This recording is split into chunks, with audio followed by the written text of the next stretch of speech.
মাঝরাতে কেউ একজন জানালার ওপাশ থেকে ডাকছে, বাবু, এই বাবু, একবার এদিকে আয় তো। কি রে, সে কখন থেকে ডাকছি, তুই শুনতে পাচ্ছিস না? একবার এদিকে আয়। হ্যাঁ মামা, আসছি। মামা?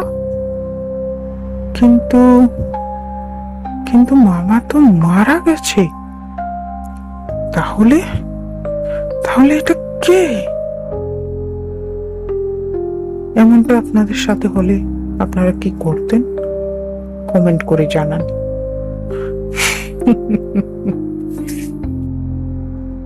ওয়েলকাম টু আওয়ার সিরিজ প্রেত ঘর, এবং আজকে আমাদের সিরিজের দ্বিতীয় স্টোরি।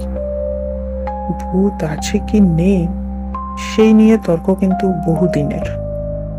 কিন্তু যাই হোক, এই সিরিজে আমরা ভূত আছে কি নেই সেই নিয়ে কোনো ধরনের তর্কে যাই না। প্রেত ঘরের ঘটনাকে সত্যি বলে বিশ্বাস করতেই হবে এমন কোনো বাধ্যতা কিন্তু নেই।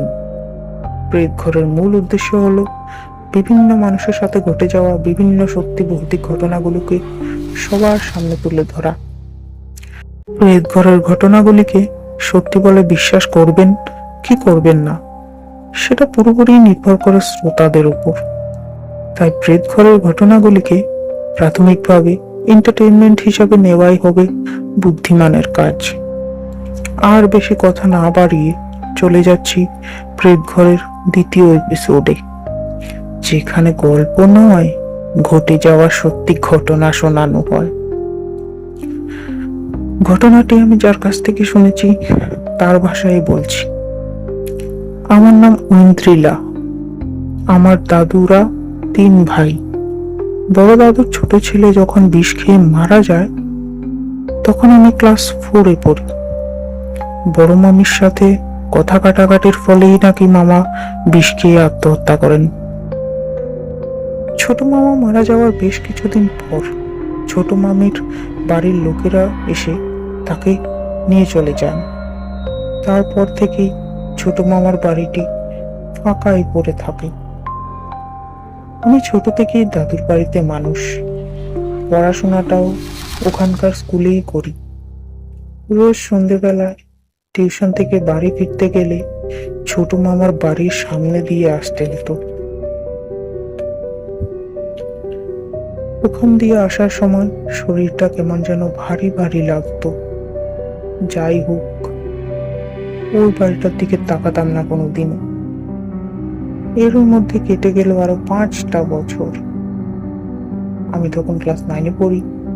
আগামী দিন আমার হিন্দি সেকেন্ড পেপারের পরীক্ষা, তাই প্রস্তুতিও চলছে জোর কদমে। পড়তে পড়তে রাত কখন প্রায় 3টে বেজে গেল খেয়ালও করিনি। এমন সময় রাতের নিস্তব্ধতা ভেঙে কানে এলো একটি চেনা কণ্ঠ।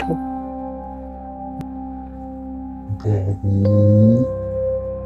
এই বাবু, একবার এদিকে আয় তো। কখন থেকে ডাকছি, শুনতে পাচ্ছিস না? আগাগোড়া কিছু না ভেবেই আমিও তার ডাকে সাড়া দিলাম। হ্যাঁ মামা, আসছি। তারপর এক মুহূর্তেই আমার বুকটা ছ্যাঁক করে উঠল। ছোট মামা? কিন্তু কিন্তু ছোট মামা তো মারা গেছে। তাহলে তাহলে এটা কে? আমি ভয়ে স্তব্ধ হয়ে গেছি। এক পা এক পা করে জানালার কাছে এগিয়ে গেলাম। একটু ভালো করে তাকাতেই দেখলাম একটা কালো অবয়ব উল্টো দিক করে দাঁড়িয়ে আছে। কে কে ওখানে? কে আছো ওখানে এত রাতে? আমার কথা শেষ হতে না হতেই ওই অবয়বটা আমার দিকে ঘুরে দাঁড়ালো। চাঁদের আবছা আলোয় আমি যা দেখলাম তা দেখার জন্য আমি এক মুহূর্তও প্রস্তুত ছিলাম না। আমি দেখলাম জানালার উপাশে ছোট মামা দাঁড়িয়ে আছে। তার মুখটা ফ্যাকাশে, চোখ দুটো যেন ঠিকরে বেরিয়ে আসছে, মুখে একটা পৈশাচিক হাসি। কি বীভৎস তার মুখটা!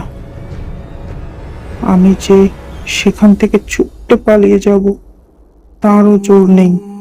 আমার পা দুটো যেন পাথর হয়ে গেছে। পাশের ঘরে দিদা ঘুমাচ্ছে। আমি চিৎকার করে দিদাকে ডাকতে চাইছি, কিন্তু আমার গলা দিয়ে কোনো আওয়াজ বের হচ্ছে না। তারপর আমার দিকে তাকিয়ে ছোট মামা বীভৎসভাবে একটা তাচ্ছিল্যের হাসি দিল। আমার সেই দাঁড়াবেই একটা হিমশীতল স্রোত বয়ে গেল। তারপর তারপর আর আমার কিছু মনে নেই। সকালে যখন জ্ঞান ফিরে, তখন দিদা আর দাদু আমার পাশে বসে আছে। তারা নাকি সকালে আমাকে দেখতে না পেয়ে আমার ঘরে ঢুকে তারপর আমাকে জানালার পাশে অজ্ঞান অবস্থায় পড়ে থাকতে দেখে। কারণ জিজ্ঞেস করায় আমি তাদের গতকাল রাতের সব ঘটনা খুলে বলি। তারপর দাদুর এক চেনা তান্ত্রিককে বাড়িতে আনা হয়। তিনি আমাদের বাড়িটাকে মন্ত্রের দ্বারা বন্ধন করে দেয়, আর আমাকে একটা তাবিজ দিয়ে বলেন এই তাবিজ যেন আমি কখনোই না খুলি, আর আমরা যেন খুব দ্রুত গয়ায় গিয়ে মামার পিণ্ডদান করে আসি। ওনার কথা মতো তার দুদিন পরেই আমরা গয়ায় গিয়ে মামার পিণ্ডদান করে আসি।